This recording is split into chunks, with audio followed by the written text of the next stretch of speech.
माझे विषय सगळे थोडेसे प्रतिकात्मक असायचे, की समजा मी एक आडकित्ता केला होता मोठा.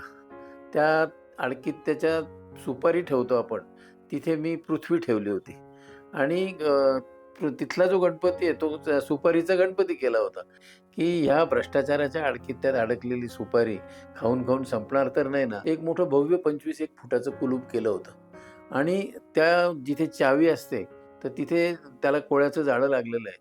आणि स्वातंत्र्य मिळालं आपल्याला, पण म्हणजे स्वातंत्र्य मिळालं, पण स्वातंत्र्याची किल्ली मात्र हरवली. ते आत्ता अलीकडचं होतं, की आत्ता जो एक सर्वधर्म समभाव आणि हिंदुत्व या सगळ्यामध्ये जे पब्लिकमध्ये कन्फ्युजन आहे, की नक्की काय करावं? संविधान तर सांगतंय सर्वधर्म समभाव आणि एकीकडे हिंदुत्व. तर याचा कात्रीमध्ये सापडलेला सामान्य माणूस. साहेब आहेत. हो. तात्यासाहेबांचा आणि तुमचा पण खूप चांगला स्नेह हो, ते कसं झालं, मी एच-एलचं डेकोरेशन केलं होतं. त्यावेळेला नाशिकमध्ये दादासाहेब फाळके, पलुसकर आणि सावरकर यांची स्मारकं नव्हती त्यावेळेला. सावरकरांचं स्मारक नंतर झालं. फाळके स्मारकही नंतर झालं. मग त्यांनी तिथे मला निरोप ठेवला, की आनंदला सांगा मला भेटायला. आणि मी एक मल्लिकार्जुन मनसुरांचं त्यांचे मल्लिकार्जुन मनसुर हे त्यांचे आवडते गायक होते. तर मल्लिकार्जुन मनसुरांचं पोर्ट्रेट मी एकदा घरी केलेलं होतं.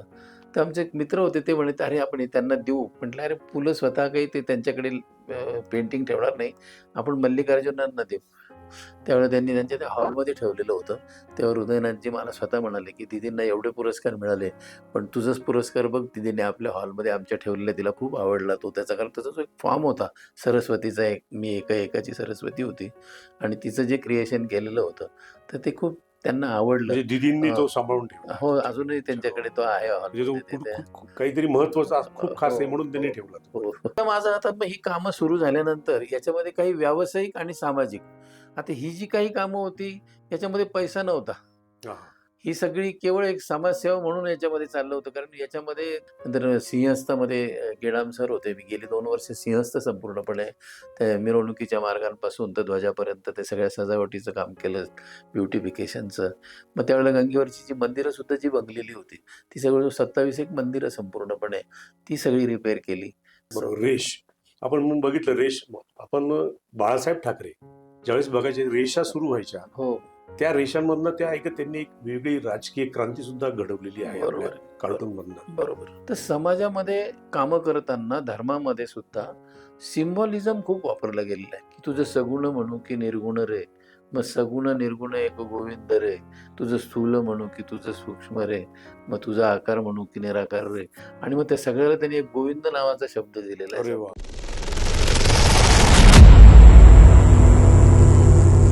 नमस्कार.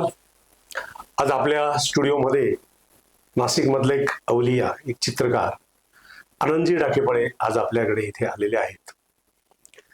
जेडी आर्ट्स केल्यानंतर त्यांनी या शहरामध्ये विविध क्षेत्रामध्ये काम केलेलं आहे. नेपथ्यकार असो, नाट्य क्षेत्रातला असो, सिनेमा क्षेत्रातला असो, या इतर कुठलाही कलावंत म्हणून एक अतिशय आगळेवेगळं व्यक्तिमत्व आज आपल्या समोर या ठिकाणी आले. मी आनंदजींना विचारतो की आपण आपली ही जी सुरुवात आहे ही आपण कशी केली? प्रथम श्री देवानंद बिरारी आणि सौरभ आणि त्याच्या सगळ्या टीमचे मी इथे मला बोलवल्याबद्दल आभार मानतो मी आणि आपल्या कला प्रवासाला सुरुवात करतो. लहानपणी सुरुवातीला सगळेच जसे घरामध्ये चित्र काढतात, तसं एकादशी आली की विठ्ठल काढायचा, टिळक जयंती आली की टिळक काढायचा, शिवजयंती आली की शिवाजी काढायचा. तसं मी घरात लहानपणी 3री-4थीत असताना चित्र काढत असे. कॅलेंडरची बॅक साईड तेव्हा काही पेपर किंवा असं काही शाळेमधून जे काही रंगपेटी असेल, ब्रश असेल त्या ह्याच्यामध्ये आणि मी चित्र काढत बसायचो. त्याच्यातून घरच्यांना वाटलं की याला चित्रकलेची ओढ आहे आणि असं पुढचं शिक्षण होता एस-एस-सी झाल्यानंतर मला कळलं की नाशिकमध्ये चित्रकला महाविद्यालय आहे आणि चित्रकला महाविद्यालयामध्ये मग मी नंतर ॲडमिशन घेतली. तिथे 5 वर्षाचा जी.डी. आर्टचा कोर्स असतो. तो तर सगळं 5 वर्षाचं मी शिक्षण सगळं संपूर्ण घेतलं आणि तिथे गेल्यानंतर जाणवलं की मी जी चित्रकला लहानपणी काढत होतो आणि तिथला जो अभ्यासक्रम आहे, तो खूप फरक आहे. तिथे गेल्यानंतर समोर माणूस बसवणं किंवा समोर वांगं आणि त्याच्यावर पडणारं शेडलाईट किंवा चिंच ठेवली समोर किंवा 2D, 3D, प्रिंट मेकिंग असे सगळे ते विषय होते संपूर्णपणे. तिथे माझं जरा हे झालं, की अरे आपण चित्र जी लहानपणी काढत होतो आणि ती, तर याच्यामध्ये जो एक फरक आहे, तर तिथून माझ्या त्या अभ्यासाला म्हणा किंवा माझ्या त्या चित्रकलेच्या सगळ्या शिक्षणाला सुरुवात झाली आणि मग तिथून मी जी.डी. आर्ट झाल्यानंतर जेव्हा बाहेर पडलो, तेव्हा लक्षात आलं, की अरे हे पुन्हा शाळेतलं जग वेगळं आहे आणि ही जगातली शाळा परत वेगळीच आहे, की जगामध्ये वेगळंच शिक्षण आहे. बाहेर पडल्यानंतर असं जाणवलं, की बाहेरच्या गरजाच वेगळ्या आहेत. कॉलेजमध्ये माझं पोर्ट्रेट, मॉडर्न कंपोझिशन मी जसं पुढे-पुढे शिकत गेलो, तसे ते माझे जरा महत्त्वाचे विषय, माझ्या आवडीचे विषय ठरले. पण ठरवलं, की आपण आयुष्यामध्ये आपण पोर्ट्रेट हाच विषय बाहेर आपण पोर्ट्रेट आर्टिस्ट म्हणून जगावं. पण प्रत्यक्षात ज्यावेळेला मी तिथे पोर्ट्रेटचे कामं आणि हे बघायला लागलो, तेव्हा फोटोग्राफी नुकतीच वाढलेली होती. त्याच्यामुळे आणि जनरल घरामध्ये काही एवढं पोर्ट्रेट लावावं आणि मग आपलं कोणी गेलेल्या माणसांचं, अशी काही कोणी एवढे हौशी नव्हते. आपण जेडी आर्ट्स नंतर बरीचशी प्रॅक्टिस केली आणि मग आपण एक व्यावसायिक क्षेत्रामध्ये आपण आलात, पदार्पण केलं. मग ह्या व्यावसायिक क्षेत्रामध्ये आपण काय काय कामं आपण केली, काय काय कलाकृती आपल्या हातून घडल्यात? काय झालं, मी बाहेर म्हटलं आपण पोर्ट्रेट आर्टिस्ट म्हणून जगावं. पण पोर्ट्रेटची कामं आणि त्याच्यावरती पैसा मिळवून जगणं ही एक वेगळंच काम होतं. आणि मग त्याच्यामध्ये जे काही फोटो यायचे, ते फोटो असायचे अत्यंत छोटे, बरोबर. मुंजीतले, पूर्वीची जे फोटोग्राफी असायची त्याच्यातून. आणि मग तो फोटो जेव्हा लाईफ साईज मोठा व्हायचा, पेंटिंग मोठं केलं, की त्याची लाइकनेस आणि ते सगळं चेंज व्हायचं. आणि मग त्या क्लायंटला वाटायचं, की हे काही आमचे काका वाटत नाही, आजोबा वाटत नाही. आणि त्यांना ते एनलार्ज झालेलं असायचा लाइकनेस बरोबर. पण तो एक फरक बघण्याचा जो एक पोर्ट्रेट बघण्यासाठीची जी एक सवय असते. पण त्याच्यामुळे मला जाणवलं, की या कामामध्ये आणि हे सगळे मेलेल्या लोकांचे पोर्ट्रेट करत बसण्यामध्ये बाजारामध्ये याला काही मजा नाही. माझं लेटरिंग चांगलं होतं. मग मी साइन बोर्ड करायला सुरुवात केली. हां. मग नाशिकमध्ये खूप वेगळ्या पद्धतीचे, वेगळ्या लेआउट्सचे साइन बोर्ड्स, वेगळ्या टाइपचे मी करायला म्हटले, ही एक संधी आपल्याला आहे. मग मी साइन बोर्डला सुरुवात केली. पण मग माझ्या एक लक्षात आलं, की आपण आर्टिस्ट म्हणून शिक्षण वेगळं घेतलेलं आहे आणि आपल्याला बाजारामध्ये मात्र वेगळी कामं करायला लागतायत आणि आर्टिस्ट म्हणून आपण बाजारामध्ये आपल्याला आपलं पहिले लोकांना समजून सांगावं लागेल, की अरे हे वेगळं आहे, कला वेगळी आहे आणि हे वेगळं आहे. ठीक आहे, कंपोझिशन आणि लेआउट्स याच्यामधून आपण पोहोचतोय. मग मला गणपतीचं डेकोरेशन हा एक त्यातल्या त्यात जवळचा विषय वाटला, की याच्यातून काही प्रबोधनात्मक आपण वेगळी मांडणी करून वेगळे डेकोरेशन आपण करू शकतो. आणि मग मी त्याच्यामधून गणपतीच्या डेकोरेशनसाठी मी नेहरू चौकामध्ये आमच्या मित्रमंडळांना काही विचारलं आणि मग मी तिथे काही गणपतीचे डेकोरेशन्स केले. की माझे विषय सगळे थोडेसे प्रतिकात्मक असायचे, की समजा मी एक आडकित्ता केला होता मोठा. त्या आडकित्त्याच्या सुपारी ठेवतो आपण, तिथे मी पृथ्वी ठेवली होती आणि तिथला जो गणपती आहे तो सुपारीचा गणपती केला होता आणि त्याची एक अशी छान कंपोझिशन करून मांडणी केली होती, की ह्या भ्रष्टाचाराच्या आडकित्त्यात अडकलेली सुपारी खाऊन-खाऊन संपणार तर नाही ना? अशा पद्धतीची एक काळजी किंवा दुसरं होतं, ते एक मोठं भव्य 25 एक फुटाचं कुलूप केलं होतं आणि त्या जिथे चावी असते, तर तिथे त्याला कोळ्याचं जाळं लागलेलं आहे आणि स्वातंत्र्य मिळालं आपल्याला, पण म्हणजे स्वातंत्र्य मिळालं, पण स्वातंत्र्याची किल्ली मात्र हरवली. अशा पद्धतीचं ते एक डेकोरेशन त्यावेळेला केलं होतं आणि तुम्ही जे म्हणताय ना, ते डेकोरेशन ते आत्ता अलीकडचं होतं, की आत्ता जो एक सर्वधर्म समभाव आणि हिंदुत्व या सगळ्यामध्ये जे पब्लिकमध्ये कन्फ्युजन आहे, की नक्की काय करावं? संविधान तर सांगतंय सर्वधर्म समभाव आणि एकीकडे हिंदुत्व. तर याचा कात्रीमध्ये सापडलेला सामान्य माणूस, असं मी एक साधं चित्र उभं केलं होतं. पण ते पोलिसांना तेवढं काही ते त्यांच्या दृष्टीने समाजामधल्या स्वास्थ्याच्या दृष्टीने, तर ते म्हणे, "तुम्ही हे मांडू नका." म्हणून मग मी ते काही मांडलं नाही त्यावेळेला. आणि या दरम्यानच तुमची आपले नाशिकचं भूषण आपण ज्यांना म्हणतो जे तात्यासाहेब आहेत. हो. तात्यासाहेबांचा आणि तुमचा पण खूप चांगला स्नेह हो, ते कसं झालं, मी एच-एलचं डेकोरेशन केलं होतं. त्यावेळेला नाशिकमध्ये दादासाहेब फाळके, पलुसकर आणि सावरकर यांची स्मारकं नव्हती त्यावेळेला. सावरकरांचं स्मारक नंतर झालं. फाळके स्मारकही नंतर झालं. हं. तर मी एच-एलचं डेकोरेशन करताना त्या मीटिंगला जेव्हा गेलो, तर त्यांना म्हटलं, की मी वादळं गोदा तटीची ही वादळं आहेत, यांचे नाशिकचे जन्म आहेत आपले या परिसरामधले गोदाकाठचे जन्म आहेत. तर आपण याच्यावरती डेकोरेशन करू आणि मग मी बोरकरांची एक कविता निवडली, यज्ञी देऊनी ज्यांनी निजशिर घडिले मानवतेचे मंदिर परिजयाच्या दहनभूमीवर नाही चिरा नाही पण ती तेथे कर माझी जुळती. अशी एक काव्यपंक्ती टाकून तिघांचे स्कल्पचर्स करून एक वेगळ्या पद्धतीचं कंपोझिशन मी शालिमार चौकामध्ये एच-एलचं उभं केलं. ते कुसुमाग्रज त्यावेळेला याच्यात शालिमारमध्येच राहत होते. तिथल्या शालिमारच्या त्या ओके. याच्यामध्ये. ते त्यांनी ते डेकोरेशन बघितलं. आणि त्यांनी पाहिलं कविता आणि एवढं शिल्प आणि याचं एक कंपोझिशन असलं कोणी केलं. मग त्यांनी तिथे मला निरोप ठेवला, की आनंदला सांगा मला भेटायला. आणि तिथून मग मी त्यांच्या घरी प्रशांत बंगला त्यावेळेला तिथून नंतर ते गेले होते. मग प्रशांत बंगल्यात मी त्यांच्याकडे ते नेहरू चौकासाठी त्यांचीच एक कविता एक सूर्यकिरण नावाची निवडली. त्याचे काही स्केचेस करून गेलो आणि त्यांना म्हटलं, "मी तुमच्या कवितेवर डेकोरेशन करू का?" तेव्हा त्यांचं खूप काव्य वाचलेलं नव्हतं. मी नुकताच साहित्य क्षेत्रात काव्य वाचण्याच्या याच्यामध्ये होतो. तर ते म्हणे, "अरे काही हरकत नाही, तू कर. मला काही माझ्या परवानगीची गरज नाही. पण मी बघायला येईन." आणि मग कुसुमाग्रजांचं मी ते डेकोरेशन नेहरू चौकात केलं आणि नंतर ते स्वतः तिथे बघायला आले आणि मग तिथून कुसुमाग्रजांचे माझे संबंध सुरू तुमचा झाले. आणखीन पुलंबरोबर पण संबंध आला. हो, त्यानंतर बाबासाहेब पुरंदरे, हो, ही जी महान त्यानंतर बाबा आमटे, हो. नाना पाटेकर, ही जी कलावंत आपल्यासोबत आली आणि तुमचं क्षेत्र वेगळं, तरी पण असं तुम्ही असे चित्रकलेच्या माध्यमातून ह्या साहित्यिकांकडे कसा नाही मग प्रवास झाला? तेच झालं. माझी जी कामं होती सगळी, ही कामं पाहून आता कुसुमाग्रजांचं कसं झालं, की त्यांचं नंतर जनस्थान पुरस्कार, गोदावरी पुरस्कार त्यांना जसं ज्ञानपीठ पुरस्कार मिळाला, तसे त्यांनी त्यांचे ते स्टेज मला करायला लावले. मग त्याची जेव्हा सगळं स्टेजवरती सुधीर फडक्यांपासून तर अगदी सगळे मोठमोठे जी मंगेश पाडगावकर असतील, सगळ्यांना जे गोदावरी पुरस्कार आणि जनस्थान पुरस्कार दिले, त्यावेळेला त्या सगळ्यांची भेट व्हायची. पुलंही असेच त्यावेळेला नाशिकला आले होते आणि मी एक मल्लिकार्जुन मनसुरांचं त्यांचे मल्लिकार्जुन मनसुर हे त्यांचे आवडते गायक होते. तर मल्लिकार्जुन मनसुरांचं पोर्ट्रेट मी एकदा घरी केलेलं होतं. तर आमचे एक मित्र होते ते म्हणे, "अरे, आपण हे त्यांना देऊ." म्हटलं, "अरे, पु ल स्वतः काही ते त्यांच्याकडे पेंटिंग ठेवणार नाही. आपण मल्लिकार्जुनांना देऊ." आणि मग त्या निमित्ताने मी स्टेजवरून त्यांना ते पु लंच्या हस्ते दिलं.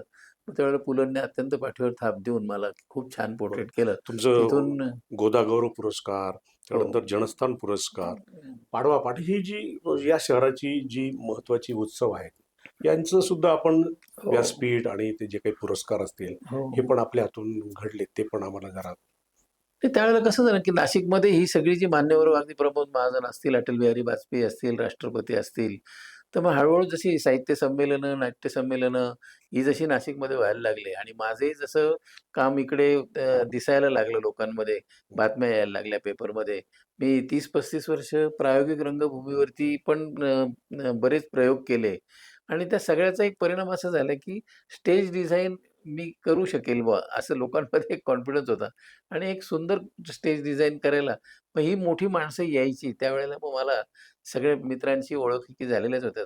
मग मित्रत्वाच्या याच्यातून संस्थांच्या सगळ्या याच्यामधून मला मग बोलावलं गेलं. लता मंगेशकर आल्या. लता मंगेशकरांचं सरस्वती पुरस्काराचं सगळं स्मृतिचिन्हापासून तर सगळं मग त्यांचं स्टेज सगळं केलं. मग ते केल्यानंतर त्यांनी मला त्यांची दीनानाथ पुरस्कारांची काही स्टेज करायला दिले त्यांनी. अरे 6-7 वेळा मी त्यांची कामं केली. मग मी केलेला तो जो स्मृतिचिन्ह होतं त्यांचं, ते मी त्यांच्या जेव्हा घरी गेलो, त्यावेळेला त्यांनी त्यांच्या त्या हॉलमध्ये ठेवलेलं होतं. तेव्हा हृदयनाथजी मला स्वतः म्हणाले, की "दीदींना एवढे पुरस्कार मिळाले, पण तुझाच पुरस्कार बघ दीदीने आपल्या हॉलमध्ये आमच्या ठेवलेला तिला खूप आवडला तो." कारण त्याचा जो एक फॉर्म होता सरस्वतीचा एक, मी एका एकाची सरस्वती होती आणि तिचं जे क्रिएशन केलेलं होतं, तर ते खूप त्यांना आवडलं. म्हणजे दिदींनी अ, तो सांभाळून ठेवला हो, तुमच्याकडे अजूनही तुमच्या हो. त्यांच्याकडे तो आहे म्हणजे तो हॉलमध्ये ते त्या काहीतरी महत्वाचा खूप खास हो, आहे म्हणून त्यांनी हो, ठेवला तो. हो. बरोबर. तर कारण शेवटी कसं आहे माहिती आहे का, रंग आणि आकार जे आहेत ना, तर ते जर सौंदर्यपूर्ण मांडणी असेल ना, तर कुणालाही आवडतं ते. आणि त्याचा जर एक अभ्यास असेल आणि तो नेमका जी-डाएटमुळे माझा तो जो एक अभ्यास झाला त्याची ती रंगसंगती आपण हां, तर त्याची अचूकपणे एक मजा येते हां. आणि ते सौंदर्य एकदा निर्माण झालं, की माणूस कोणी असून कला क्षेत्रातला असला, तर त्याला ते आवडणारच. अशा पद्धतीने मग माझा या सगळ्या लोकांशी संबंध येत गेला मग मग संपूर्णपणे. त्यानंतर आपण बरेच व्यावसायिक क्षेत्रात पण काम केलं वाटतं. हो, नाशिक महापालिकेची इमारत असो, प्रभू रामचंद्राचं मंदिर असो, आणखीन इतर हो, मंदिरं आहेत. हो, बरीचशी ही काही वास्तू आहेत. हो. ज्या पण आपल्या एकदा माझं आता मग ही कामं सुरू झाल्यानंतर याच्यामध्ये काही व्यावसायिक आणि सामाजिक.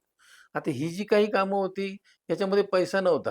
हां, ही सगळी केवळ एक समाजसेवा म्हणून याच्यामध्ये चाललं होतं. कारण याच्यामध्ये सगळ्या संस्था आणि मित्र आजूबाजूचे ज्या काही होते त्यांच्याबरोबर मला ते काम करावं लागायचं. मग काही आर्किटेक्ट मंडळी आली त्याच्यामध्ये. नाशिकला बी.व्ही. जोशी जे होते त्यांना काहीतरी फ्रान्सचं प्राइज मिळालं होतं. मग त्यांचं स्टेज करायचा योग आला. मग तिथून मी ते स्टेज ज्यावेळेला मी त्यांचं जे संगत ऑफिस आहे गुजरातचं, तर त्याचाच सगळा सेट लावला होता. मग त्याच्यातून सगळे आर्किटेक्ट लोकांना ते आवडल्यामुळे त्या आर्किटेक्ट लोकांशी संबंध आला.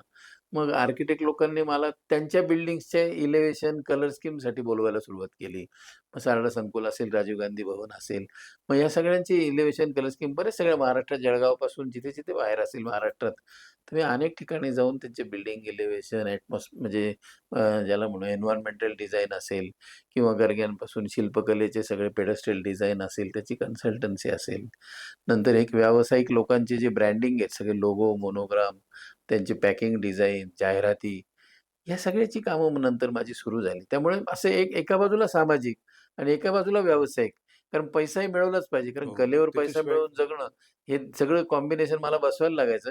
कारण ही जी सगळी सोशल कामं होती, मग त्याच्यातून मी काही नाशिकमध्ये पिंपळपारासारखं हां, दगडाचं हां. काम तुम्ही सुरू पिंपळपारा केलं. मला म्हटलं आहे. हो, तर पिंपळपाराचं एक असं वैशिष्ट्य आम्ही ऐकलं आहे, की जे आपले गोह देशपांडे खासदार होते हो, नाशिकचे, हो, ते संसदेमध्ये बोलायला ज्यावेळी भाषणाला उठायचे, त्यावेळेस स्वतः पंतप्रधान नेहरू त्यांचं भाषण ऐकण्यासाठी यायचे आणि त्यांचं त्या पारावर हो, संध्याकाळी संसदेमध्ये त्यांनी काय बोलले, काय नाही, हे नाशिककरांना हो, त्या पारावर उभं राहून ते सांगायचे. हो. असा तो पार आहे. आहे. तो तुम्ही त्याच्यात बरंचसं डिझाइन नाही तुम्ही त्याच्यात तोही एक त्याच्यामध्ये रेफरन्स आहे आणि सावरकरांचं अभिनव भारत हो. मंदिर हे नेहरू चौकामध्येच तिथेच आहे मग ती नगरकर स्वातंत्र्य चळवळ गल्लीमध्ये. तर हां. आपल्याला तर नाशिकच्या सावरकरांना ज्यावेळेला काळ्या पाण्याला पाठवलं, हो, तर त्यावेळेला त्यांच्याकडे देशद्रोही म्हणून सगळे बघत होते आणि पोलिसांचं गव्हर्नमेंटचं सरकार असल्यामुळे आपलं हे ब्रिटिशांचं, त्यांना कोणी मदत करायची नाही असा एक होता.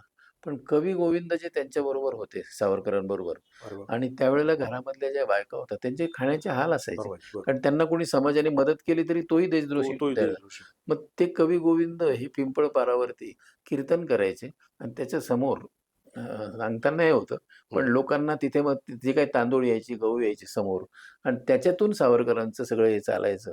तर मला असं वाटलं, की आपण या सावरकर पथावरती नेहरू चौकामध्ये एक सावरकरांचं शिल्प तिथं एका पेडस्टलवरती उभं करावं अरे त्यांचं वाह! हेड म्हणून. हं, हं. आणि मग त्या अँगलनी मी खरा तो पिंपळपार दगडामध्ये घडवला.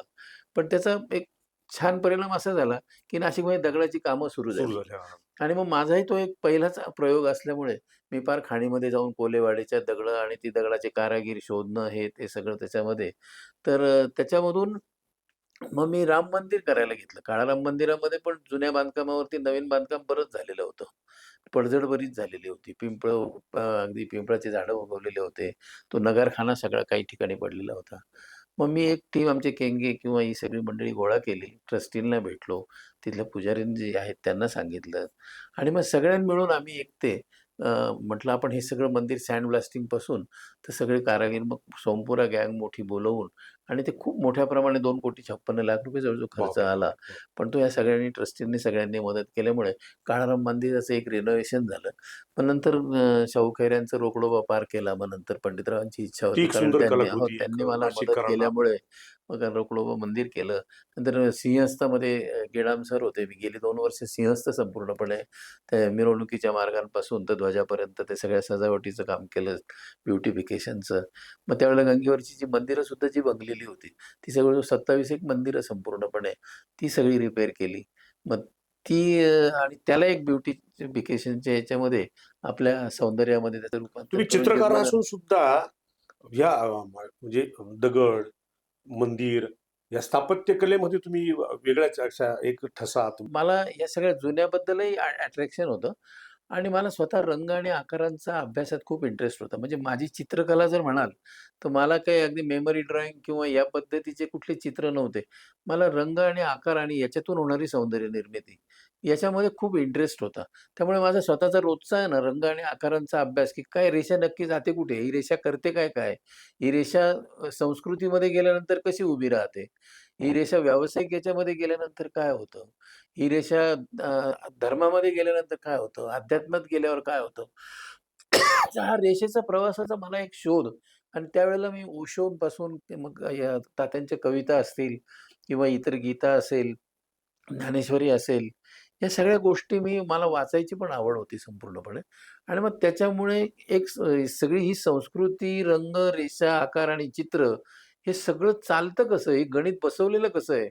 असा तो एक माझा एक वेगळाच अभ्यास सुरू झाला आणि मी त्या दृष्टीने याच्याकडे बघायला लागलो असं. बरोबर. रेष आपण मग बघितलं रेष आपण बाळासाहेब ठाकरे ज्यावेळेस बघायचे रेषा सुरू व्हायच्या हो, त्या रेषांमधनं त्या एक त्यांनी एक वेगळी राजकीय क्रांती सुद्धा घडवलेली आहे आपल्या बरोबर आहे. कार्टून मधनं. बरोबर. असं त्यामुळे हा कलावंत जो असतो हो, हा एक वेगळी क्रांती सुद्धा घडू शकतो. हो. त्याच्या त्या हातामध्ये ती कला आहे आणि आपण या क्षेत्रामध्ये फार मोठं काम उभं केलेलं आहे. ज्या वेळेला मी GDR ठेवून कॉलेजमधून बाहेर आलो आणि त्यावेळेला मला समाजामध्ये कामं करताना एक जाणवलं, की आपण केलेल्या रंगांचा अभ्यास, रेषेचा अभ्यास आणि इथे समाजामध्ये असणारे काही रंगांचे काही त्यांच्यावरती असणारे संस्कार, की त्यांच्यामध्ये शुभ-अशुभ आहे. काळा रंग म्हणजे अशुभ आहे आणि आमच्याकडे मात्र तो रंग हा रंगांचा राजा काळा समजला जात असं. बरोबर अगदी बरोबर. पण इथे प्रत्येक जातीने एक-एक रंग वाटून घेतलेला आहे. हो. त्याच्यामुळे एखादी कन्सेप्ट मांडताना कुठले रंग वापरावे, नाहीतर मग तो त्या जातीचा किंवा त्याच याच्यामध्ये निघून जाईल. त्यामुळे मला ते लिमिटेशन्स पण होत्या. बरोबर. शुभ-अशुभ जातीचे, पक्ष्यांचे रंग Correct. आणि ते मग हे म्हटलं सालं हे वेगळंच गणित आहे. हो. बरं ते इतके फिक्स आहेत, की तुम्ही केशरी पांढरा हिरवा वापरला तर तो देशाचाच झाला. आलं का लक्षात? आणि मग एक लक्षात आलं, की जसा ध्वज आहे आणि हा जसा सिम्बॉल आहे, तर समाजामध्ये कामं करताना धर्मामध्ये सुद्धा सिम्बॉलिझम खूप वापरलं गेलेलं आहे. म्हणजे आजही आपण सिग्नल जर बघितलं, तर आपण रेड लागला की थांबतो. पण आपण कुंकू लावलं लाल, की ही सौभाग्यवती बुवा.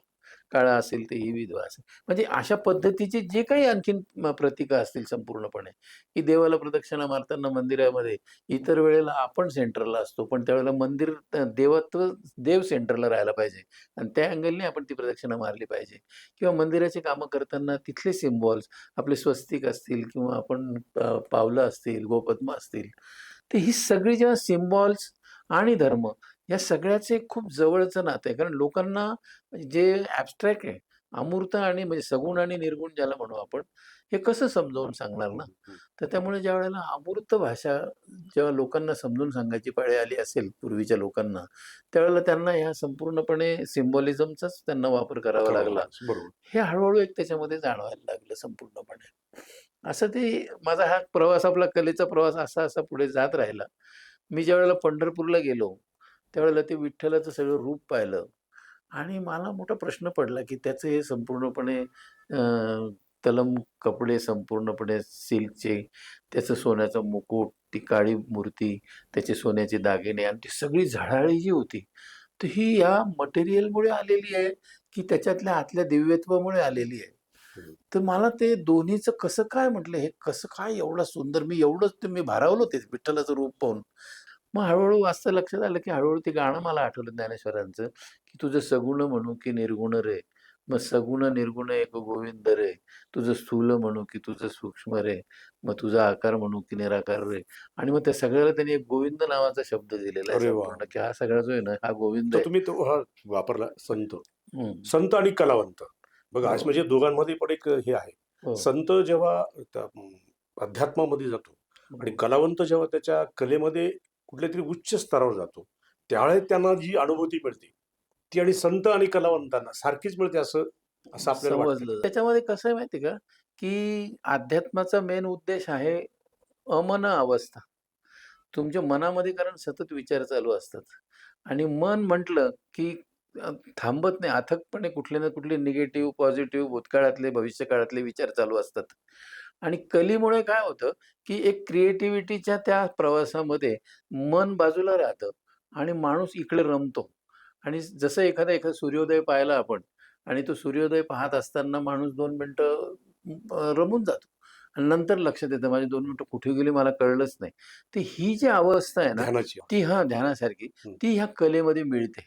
बरोबर, आलं का लक्षात? आणि हे क्रिएटिव्हिटीचं क्षेत्र आहे शेवटी बरोबर. आणि त्याचा फायदा असा आहे, की शेवटी माणसाला ना रंग आकार जे आहेत ना, ते हृदयाला, अंतःकरणाला स्थिर करतात. नाही पण हा आनंद मिळतात. चित्रकार आणि जो काही मूर्ती घडवतो तो कलावंत, यांना कुठेही देवाचं हे चेहरा बघितलेला नसतो किंवा काही नसतो. पण त्यांच्या हातून ती जी कलाकृती घडते, त्याच्यात हो. आपण परमेश्वर बघतो. मला वाटतं असं काहीतरी काही आपण एक बोलताना एक असं एक कुठेतरी भगवंताचं एक चित्र आपण त्यांना बघितलेलं नव्हतं, पण ते सुद्धा आपण अगदी हुबेहूब काढलं. म्हणजे आपणही कुठेतरी त्या याच्यामध्ये ती तुम्हाला की ही जसे व्यावसायिक लोक भेटतात, राजकारणातले भेटतात, कलावंत भेटतात, तसे आध्यात्मिक क्षेत्रातले सत्पुरुषही भेटतात तसेच. आणि ते सत्पुरुष भेटल्यानंतर ते सांगतात की व तुम्ही असे असे एक सत्पुरुष आहेत, त्यांनी इथे समाधी घेतलेली आहे, तर तुम्ही त्यांच्या हातून तुम्ही जर पेंटिंग केलं तर त्यांचा लाइकनेस तुमच्या चित्रामध्ये येईल.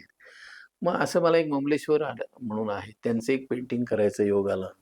आणि मग माझ्यासमोर चित्र आणि ते काहीच नव्हतं.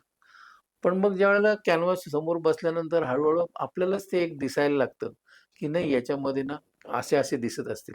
मग आपण स्केच करतो. मग थोडंसं थांबलो मी, ज्यावेळेला त्याचं हेड झालं, त्यावेळेला त्यांना बोलवलं मी आणि त्यांना सांगितलं, "एकदा बघा बरं हे तुमचे महाराज वाटतात का?" ते म्हणे, "बस बरोबर आहे, असेच दिसतात." कारण वाह! तेही ते सत्पुरुष असतात त्याच्यामधले. आणि मग अशातून त्यांना त्यांचं चित्र मिळतं. मग शंकर महाराज असतील, अक्कलकोट स्वामी असतील. मला तर अक्कलकोट स्वामींचं पेंटिंग केलं त्यावेळेला कोणीतरी हिमालयातले सत्पुरुष होते, त्यांनी मला भेटायला बोलावलं. मग त्यावेळेला ते म्हणाले, की "त्याचे डोळे खूप सुंदर झालेले आहेत. तर तुम्हाला काय अनुभूती आहे का?" मी म्हटलं, "आम्हाला काही नाही, मग रोजचे पोर्ट्रेटचे आम्ही डोळे चांगलेच करतो. अमिताभ बच्चन केलं तरी त्याचे डोळे चांगलेच करतो. त्यामुळे आम्हाला काही असं सुरू." कारण मी काही त्यावेळेला एकदम म्हणजे अध्यात्म एवढं काही हे नव्हतं. त्याच्याबद्दलचा जो एक आदर होता किंवा तो. पण मग नंतर हळू जाणवायला लागलं, की नाही हे एक वेगळं फील्ड आहे आणि याच्या अनुभूत्या वेगळ्या आहेत संपूर्णपणे. शंकर महाराजांचं पेंटिंग करताना सुद्धा मी म्हटलं, "मग मला समोर मॉडेल बसून पेंटिंग करायची सवय आहे. तर तुम्ही एखादं मला हे चित्र देण्यापेक्षा जर काही दाखवले शंकर हो. महाराज." तर मग ते एक जे सत्पुरुष होते त्यांनी मला बोलवलं त्यांच्या दरबारात आणि मला स्वतः शंकर महाराजांचं हे दाखवलं मला त्यांनी. आणि असं-असं बघ तू नीट बघ, असे आहेत शंकर महाराज. त्यांच्या दर्शनाला एक माणूस आला होता आणि त्याच्या चेहऱ्यावरती मला त्यांनी ते 1-1.5 मिनिटं चित्र लावून धरलं आणि मला स्वतः शंकर महाराज दाखवले आणि मग मी नंतर ते पेंटिंग केलं आणि ते त्यांच्या वाह! दरबारात लावलं. म्हणजे अशा पण या क्षेत्रामधले पण अनुभव येतात मला ते संपूर्णपणे. आणि एक रंग आणि आकार कुठे जाऊन पोहोचते म्हणून म्हटलं ना, की कुठे तो लहानपणी विठ्ठल आणि टिळक काढत होतो आणि कुठे डेकोरेशन, कुठे साइनबोर्ड, कुठे नेपथ्य आणि कुठून संपूर्ण हे सगळं हा सगळा रंग आकारांचा प्रवास चालूच आहे. अजूनही आहेच संपूर्णपणे. हं. आध्यात्मिक गोष्टी जेव्हा तुम्ही अभ्यास करतात आणि चित्र आणि अध्यात्म याच्यातनं तुम्हाला काही ज्या काही कलाकृती घडतात, त्या कशा घडतात त्याच्या? नाही आता त्याच्यात अध्यात्मापेक्षा मी सांगू का, आत्ता सध्या मी जे काही मॉडर्न पेंटिंग करतो, कारण माझं सुरुवात झाली रिअलिस्टिकपासून, वास्तववादी चित्रांपासून आपण. पण समाजात किंवा एकूणच काय आहे ना, आपल्या सगळ्या कलेच्या प्रवासामध्ये माणसाला नाविन्य हवं असतं. बरोबर. हां, म्हणजे आपण समजा ट्रिपला जातो, सगळे घर निघतं, की आज आपण या महिन्यामध्ये आपण कुठेतरी फिरायला जाऊ. बाहेर हॉटेलमध्ये जेवायला जाऊ. कारण तेच पाहून किंवा तोच स्वयंपाक, तेच सगळं जीवन जगून माणसाला बोर होतं. मग माणसाला नाविन्य हवं असतं संपूर्णपणे. या कलेच्या ज्या प्रवासामध्ये ना सगळ्यात महत्त्वाचं काय आहे ना, तर नाविन्य आहे. आणि माणसाला नाविन्य नसेल तर तो बोर होतो बोर होतो. त्याच्यामध्ये. हो. मग तो कपडे तरी कंटाळा. बदलेल, हो. तो नवीन साड्या तरी विकत घेईल, कुठेतरी तो नवीन नवीन नवीन त्या याच्या सगळ्यातून शोधात. कुठेतरी तो नवीन आयुष्यामध्ये रोजच्या ह्याच्यामध्ये त्याला चेंज हवा असतो चेंज. संपूर्णपणे. आणि मग कलावंताचं काम तेच आहे, की समाजामध्ये ह्या कलाकृती किंवा हे निर्माण करत असताना लोकांना नवीन देणं. सामान्य माणसाच्या जीवनामध्ये तेचपणा आहे संपूर्णपणे. पण म्हणून माणूस का बरं अजिंठा पाहायला जातो? का बरं माणूस आणखीन वेगवेगळ्या ठिकाणी सगळे मॉन्युमेंट्स बघायला जातो? तर त्याला तिथे नवीन रंग आणि आकार बघायला मिळतात. बघायला मिळतं. आणि मग त्या नवीन रंग आणि आकार घेऊन पुन्हा तो त्याच्या घरी येतो. पुन्हा त्याच्या त्या रोजच्या रुटीनला पुन्हा म्हणतो, "नाही आपण आता कुठेतरी जायला पाहिजे." तर हा खूप सुंदर प्रवास आहे. म्हणजे इव्हन रोजचे डिझाईन्स असतील, मोनोग्राम असेल, व्यावसायिक असतील किंवा आत्ताही संपूर्ण ह्या ग्राफिक किंवा ह्याच्यामध्ये बघा ना तुम्ही इतकं नाविन्य वाढलंय मोबाईलच्या क्षेत्रामध्ये पासून संपूर्णपणे. तर जो नवीन देईल त्याला किंमत आहे. किंमत आहे. बरोबर. आलं का लक्षात? हां. आणि ती माणसाची गरज आहे, भूक आहे आणि ती जगोस्तोवर त्याला एक बळ आहे त्या जगण्याचं एक बळ आहे ते नाविन्य आहे. त्याच्यामुळे अध्यात्मच असं नाहीये. संपूर्ण कलेच्या प्रवासामध्येच रंग आकारांमधून जी बरं तो समुद्र आहे. म्हणजे इथे मी थांबलो म्हणून नाही, पुढचे जे कोणी येतील तेही त्याच्या पुढचं देत राहतील. तर हा सगळा एक रंग आकाराचा प्रवास फार सुंदर या आहे पूर्ण संपूर्ण. सामाजिक आयुष्यामध्ये तुमच्या बरेचसे तुम्हाला पारितोषिक, सन्मान पत्र हो. अशी बरीच मिळाली. ती ती पण आम्हाला थोडी सांगा ना काय? हो, नाही मला राज्य नाट्य स्पर्धांमध्ये मी 30-35 वर्ष प्रायोगिक रंगभूमी केली. तर त्या रंगभूमीवर पण मला खूप आनंद मिळाला संपूर्णपणे. त्याच्यामध्ये महाराष्ट्राचे अंतिमचे प्राइजेस मला मिळाले आणि आणखीन पुष्कळ गणपतीच्या डेकोरेशनमध्ये तर प्रथम पारितोषिकं पुष्कळ मिळाली. कुसुमाग्रजांपासून या सगळ्यांनी अगदी मनापासून पाठ थोपटली. त्याच्यानंतर मला ज्याला म्हणू आपण लता मंगेशकरांनी माझा जेव्हा सत्कार केला स्वतः, त्यांचे जेव्हा कार्यक्रम दिनानाथ पुरस्कार आणि ते केले, शम्मी कपूर, हेमा मालिनीसाठी स्टेज लावलं आणि ते सगळे याचे म्हणून. तर ही सगळी मोठ्या माणसांनी मला बरंच हे दिल्यामुळे एक आनंदही वाटतो आपल्याला. कारण शेवटी तुम्हाला सन्मानही हवा असतो, समाधान हवं असतं, पैसाही हवा असतो आणि कलेच्या माध्यमातून हे सगळं मिळतं. फक्त बाहेर एकच आहे, की या कमर्शियल दुनियेमध्ये तुम्हाला एक वेगळे कला वापरावी लागते आणि वैयक्तिक स्वतःच्या समाधानासाठी वेगळे क्रिएशन आणि वेगळा आनंद असतो. तर हे 2 भाग निश्चितच पडतात. पण आहे याच्यातून दोन्ही मार्ग साधलं जातं साधलं एवढं साधलं. नक्की आहे मात्र. मग ते साधल्याशिवाय पण कारण हां, ते करावंही चरितार्थ लागतं कारण शेवटी तुम्हाला परमार्थ करता करता चरितार्थ पण आपण बघितला हो, गेला तुम्हाला येतंय तर तुम्ही ते वाटलंही पाहिजे, वाटलं दिलंही पाहिजे पाहिजे. दिलं पाहिजे. ते नाहीतर तुमच्याजवळ ठेवून काय करणार? त्यामुळे जिथे कुठे पैसे मिळाले तरी हरकत नाही आणि समाजाचंही काम आहे. त्याच्यातून संस्कृतीलाही हातभार लागतो. लागतं, बरोबर. लोकांना एक वेगळं बघायला मिळतं. तर असं एक सगळं त्याच्यामध्ये काही दुःख नसतं, की बाबा फुकट केलं आणि मग हा आपल्याला वापरून घेतोय. अशा कुठल्या भावना मनामध्ये न आणता छान आनंदाने काम करायचं आणि पैसे मिळाले तरी चांगले, नाही मिळाले तरी चला तुला पाहिजे ना, द्यायचं. हा आपला एक धर्म असतो कलावंताचा. त्याने दिलं पाहिजे ते. असं आहे. काही जाहिरातीमध्ये पण तुम्ही चांगल्या चांगल्या जाहिराती बनवल्या होत्या. हो. त्यातली कुठली अशी ठळक जाहिरात आपली? जाहिरातीमध्ये कसं असतं माहिती आहे का, की कॅलिग्राफी हा एक प्रकार जो आहे म्हणजे फॉन्ट ज्याला म्हणतो आपण. हं. आता एक म्हणजे त्याचे अलोन पॉइंट समजा आहे. आता अलोन हा शब्द म्हणजे एकटा. मग त्याच्यामध्ये मांडणी करताना तुम्ही ओ एकटा आणि बाकीचे शब्द वेगवेगळे केले. आलं का लक्षात? तर त्याला एक वेगळी थीम त्याला मिळून जाते तुम्हाला संपूर्णपणे. म्हणजे हे सिम्बॉल्स का आता कुसुमाग्रज प्रतिष्ठानचं समजा कुसुमाग्रज यांनी मला स्वतः त्यांचं सिम्बॉल करायला लावलं. मग त्यावेळेला त्यांना कुसुमाग्रज तारा मिळालेला होता हो, हो. आणि त्यांच्या प्राजक्तांवरच्या काही कविता कविता. होत्या. बरोबर. तर मग कवीला काय लागतं चांदणी आणि फूल ही हो. त्याचं त्याचं जगणं आहे त्याच्यावरती. कारण ते सगळं कल्पनाविलास आहे अगदी. संपूर्णपणे. मग तेव्हा तात्यांनी मला सांगितलं, की "तू काहीतरी मला सिम्बॉल आणून दे, मी तो वापरील स्वतः." आलं लक्षात. तर त्यावेळेला मग मी त्यांना ते नेऊन दिलं. तर समाजामध्ये अशाच पद्धतीने जिथे-जिथे कुठे संधी मिळते, की नाही आपल्याला म्हणजे आता समजा ऑपरेशनचे नाशिकचे सगळे सर्जन जी मंडळी होती. हो. मग त्यांचं सुद्धा मला एक सिम्बॉल करताना ऑपरेशन म्हटल्यानंतर कट आला. कट आला. हां. त्यांच्याकडे त्यांच्या सुऱ्या आल्या. हो. पण मग तो रक्तबंबाळ तर न दाखवता सौंदर्यही पाहिजे. मग मी फक्त ती एक सुरीने एक काप घातल्यानंतर एक रेड लाईन दाखवली फक्त. वाह! वाह! आणि ती सुरी तिथे ठेवून दिली आहे, की बुवा हे तुमचं सर्जनचं काम आहे. काम आहे. म्हणजे बरोबर, असं बरोबर. थोडं प्रतिकात्मक मग ते एका लेव्हलवरती त्याचा हे भकासपणा आहे किंवा त्याचा भेसूर पण नको दिसायला. बरोबर, बरोबर. अशा मार्गाने थोडेसे त्याच्यामधले अनेक अनेक कामं या क्षेत्रातली ते मी केलेली वेगवेगळ्या पद्धतीची आणि आहे छान आनंद येतोही एक. म्हणून म्हटलं ना, की नेपथ्य वेगळं आहे, डेकोरेशन वेगळं आहे आणि प्रत्येकाची बलस्थानं वेगळी आहेत संपूर्णपणे. कॅनव्हासवरचं पेंटिंग वेगळं आहे, पोर्ट्रेट वेगळं आहे, लँडस्केप वेगळं आहे आणि मला त्याचाच आनंद वाटला, की हे सगळ्यामध्ये अरे, एक वेगळी व्हरायटी आहे, विविधता आहे संपूर्णपणे. असा तो सगळा आणि कलेचा नाट्य चळवळीमध्ये पण आपला सहभाग आपला हो. खूप मोठा आहे. त्याबद्दल पण आम्हाला थोडीशी आपण माहिती द्या. ते प्रायोगिक रंगभूमीचं कसं आहे माहिती आहे का, की थोडा विषय वाढेल, मोठा होईल तो थोडासा. पण समजा एक घड्याळाशी खेळता-खेळता नावाचं नाटक होतं. आता ही नेपथ्य करताना रोजचे जे बॉक्स सेट्स असतात ना, त्या बॉक्स सेटची काही नाटकं ही नसतात प्रायोगिक रंगभूमीवरती. तुम्हाला नवीन पद्धतीने काही मांडायचं जर असतं द्यायची त्याच्यामध्ये. तर मग घड्याळाशी खेळता-खेळता म्हटल्यानंतर त्याची थीम अशी होती, विवेक गरुड हा एक चांगला लेखक आहे हो, हो, प्रायोगिक हो, हो. रंगभूमीवरचा. तर त्यांनी अशोक स्तंभ हे जर प्रतीक आपण रोज का अशोक स्तंभ बघतो. हो, हो. तर अशोक स्तंभाचे 3 सिंह दिसतात, चौथं सिंह काही दिसत नाही. दिसत नाही. नाही, नाही.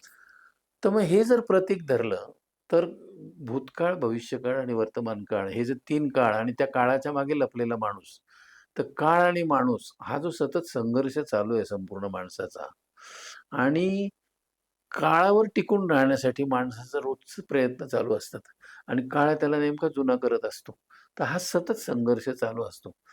तर म्हणून हे जे घड्याळाशी खेळता-खेळता काळ आणि माणसाचं जे नातं आहे ना, त्याच्यावरती ते संपूर्णपणे नाटक होतं संपूर्ण. मग त्याला सुरुवातीला मी घड्याळाची जी ही तबकडी असते, तर ही तबकडीच रंगमंच आहे. बरोबर. आणि त्याच्यात तास काटा, मिनिट काटा आणि सेकंद काटा याच्या ज्या 3 लेव्हल्स आहेत, हो. त्या 3 लेव्हल्स टाकून आणि त्याच्यावरती काळ जो आहे, तो ती 3 ग्रे रंगामध्ये होता आणि त्याचा जो हिरो होता, तो मात्र रंगीत कपड्यांमध्ये होता संपूर्णपणे. आणि मग ते 3 काळ आणि तो हिरो म्हणजे माणूस, म्हणजे माणूस. ते 3 सिंह जसे हो, काही हो, हो. आणि तो माणूस हे एक लेव्हलवरून उतरतात, खालीवर जातात. घड्याळाची संगीताच्या ह्याच्यामध्ये घड्याळाची टिक-टिक चालू होते आणि ती टिक-टिक आणि हे काळ आणि माणूस यांचं घड्याळ सुरू होतं. असं नाटकाची सुरुवात होते त्या नाटकाची. आणि मग त्याच्यातून त्या हिरोनी त्याला प्रेयसीला वेळ दिलेली असते 5 वाजताची. तिथून तो मग प्रेयसीला भेटायला येतो. नेहमीप्रमाणे प्रेयसी उशिरा येते आणि तो टाईमपास म्हणून की पुन्हा 5 करतो घड्याळामध्ये आणि ऑलरेडी 5:30 होऊन गेलेला असतात आणि त्याला भूतकाळ भेटायला येतो. असं ते संपूर्णपणे म्हणजे प्रायोगिक रंगभूमीमध्ये आहे ना, तुम्हाला एक वेगळी 11वी दिशा शोधावी लागते संपूर्णपणे. बरोबर. म्हणजे जे रोजच्या 10 दिशा आहेत, त्याच्यापेक्षा एक निराळं काहीतरी शोधून काढावं लागतं आणि त्याची मांडणी करून आणि पुन्हा त्या सगळ्या तंत्रज्ञानाबरोबर मेकअप आहेत, लाईट्स आहेत, अभिनय आहे, दिग्दर्शन आहे, कॉस्ट्यूम्स आहेत. या सगळ्यांशी मिळतं-जुळतं घेऊन आपली कला त्यांच्याही बरोबर नेऊन जोडावी लागते जोडावी. आणि त्या सगळ्यांना सोयीचं होईल. अशा पद्धतीने ती खूप ते 30-35 वर्ष केलेली आहेत. त्याचेही वेगवेगळे प्रयोग मी केलेले आहेत. असा तो आनंद आहे एक वेगळा. ती पण एक गंमत आहे सगळी ती. आपण एक चित्रकार म्हणून नवोदित आपली जी कलावंत आहे, हं. यांना आपण काय संदेश द्याल? नाही याच्यात होतंय काय माहिती आहे का कलावंतांचं सध्या, की सामाजिक संस्था कलावंताला स्टेज मिळावं म्हणून तो ॲक्टिव्हिटी करतो. त्यांनाही काहीतरी एखाद्या संस्थेला ॲक्टिव्हिटी करायची असते. याच्यामध्ये कलावंताला वापरून घेणं हा एक भाग येतो. कारण त्याला एस्टॅब्लिश व्हायचं असतं आणि त्याला स्टेज द्यायच्या नावाखाली तो बिचारा या संस्थेकडे काम कर, त्या संस्थेकडे काम कर, त्या संस्थेकडे काम कर. आलं का लक्षात? आणि त्याच्यामधून होतं काय, की तुला नक्की त्यालाही कळत नाही, की आपल्याला सन्मान पाहिजेल आपल्याला पैसा पाहिजे का समाधान पाहिजे? बरं समाधान पाहिजे तर बाहेर जाऊन उपयोग नाही. त्याने त्याची घरीच कला केली पाहिजे. पण काही नृत्य असतील, नाटक असेल, हे तर समाजामध्येच करावं लागतं. तर ह्या सगळ्याचा ना एक अवेअरनेस कलावंताला आला पाहिजे, की मला नक्की काय काय हवंय काय आणि मी कुठे माझा वेळ चाललाय आणि तो जर त्याला कळला, तर त्याच्यातून त्याची प्रगती होऊ शकेल असं मला वाटतं वैयक्तिक त्याच्यामध्ये. या नाशिक शहरामध्ये आपण बरंच योगदान दिलेलं आहे. या शहराचं आणखी सौंदर्यात भर करण्याकरता आपल्या काही कल्पना किंवा काही आपल्याकडं आयडियाज काही आहेत का अशा? जोपर्यंत ज्याला आपण राजाश्रय म्हणतो. हां, हां. हां, तर तो म्हण. तसं हां, तर तसं जी अधिकारी मंडळी आहेत किंवा नाशिकमधली जी काही राजकारणाच्या क्षेत्रातली मंडळी, तरी त्यांनी मला पुष्कळ नाशिकमध्ये सगळ्यांनी बोलावून आणि संधी दिली तसं संधी तुम्हाला. दिली पुष्कळ. पण याच्या पुढे अजून संपूर्णपणे होऊ शकतं, की जे आपण फॉरेनचं कौतुक करतो. मी दुबईलाही 2 महिने होतो. तिकडचं जेव्हा आपण संपूर्णपणे बघावं, तर आपल्याकडे तो अवेअरनेस अजूनही नाहीये आणि सगळं जे डिझायनिंग आहे ते आर्किटेक्चरल लेव्हलवर होतं. आर्टिस्टिक लेव्हलवर जात नाही. तर आर्टिस्टला जर संधी दिली आणि आर्टिस्टनी जर एखादं काम केलं, केलं. हां. तर त्याला वेगळं सौंदर्य निश्चितच प्राप्त होतं. ते मॉन्युमेंट लेव्हलवर जातं. लोकं बघायला येतात. टुरिझम वाढतो. आलं का लक्षात? त्या अँगलनी जर नाशिकमध्ये नाशिकच असं नाही, पण त्या अँगलनी जर अधिकारी, महापौर किंवा नगरसेवक किंवा या सगळ्या राजकीय लोकांनी जर याच्यामध्ये जर एक वेगळं लक्ष घातलं, तर निश्चितच फरक पडू कारण शकतो. आपली सिंहस्थ भूमी आहे, कुंभ हो, नगरी आहे. हो, हो. या ठिकाणी आपल्याला देवदेवतांची हो. मोठमोठी स्थानं आहेत. त्यांची आपल्याला काही चांगले बरं मोठमोठे आपल्याकडे ते रामायणासारखं मोठं नाट्य आहे. नाट्य आहे. आलं का लक्षात? ते जे नाशिकमध्ये घडलेलं आहे बरोबर, संपूर्णपणे. बरोबर, बरोबर. म्हणजे विषय मोठमोठाले आहेत. हां. रामायण आणि महाभारतासारखी मोठी नाट्य आहेत. तर ह्याच्या हे सगळे सिम्बॉल्स किंवा ही प्रतीकं वापरून आणि नाशिक सुशोभित होऊ शकतं संपूर्णपणे. काहीच वाद नाही. माझ्या माहितीप्रमाणे आपण 4-5 सिंहस्थ तरी हो, 4 तरी सिंहस्थ हो. बघितले असतील. केले मी त्यावेळेला. याही सिंहस्थामध्ये आपल्याला खूप चांगली संधी आहे. हो. पण आहे, पण कसं आहे आता, की आपलंही वय होत जातं. मागे केले मी आपल्या आपल्या परीने. पण अधिकारी, त्यांचे लिमिटेशन, समाजाच्या गरजा या सगळ्याची एक सांगड घालून तुम्हाला 100% काही तिथे देता येत नाही. कारण तिथे स्वातंत्र्य एवढं नसतं. कारण शेवटी समाजाला जे लागतं त्याच्यामध्ये ते बसवावं लागतं संपूर्णपणे. बरोबर. तर ते त्यामुळे शेवटी असं जाणवतं, की नाही शेवटी माझं जे समाधान आहे ते माझ्या निर्मितीमध्ये, माझ्या स्वतःच्या निर्मितीत आहे. माझं स्वतःचं कॅनव्हास पेंटिंग, माझं कंपोझिशन, माझं क्रिएशन, माझं ॲब्स्ट्रॅक्ट काम संपूर्णपणे. तर शेवटी मग आता जाणवतं, की आपण बाहेरही किती वेळ द्यायचा? का माझ्या कामाला वेळ द्यायचा. असं एक द्वंद्व मनामध्ये चालू असतं. पण तरी आलं तरी मी करतोच तो काही प्रश्न नाही. असं चालू आहे सगळं. धन्यवाद. आपण जनतेच्या या व्यासपीठावर आपण आपली भूमिका आणि वेळ आपल्याला दिला त्याबद्दल आम्ही अरे आपले आपणही आभार. मला बोलायची संधी दिली धन्यवाद. त्याबद्दल आभारी आहे मी धन्यवाद. आपला. नमस्कार.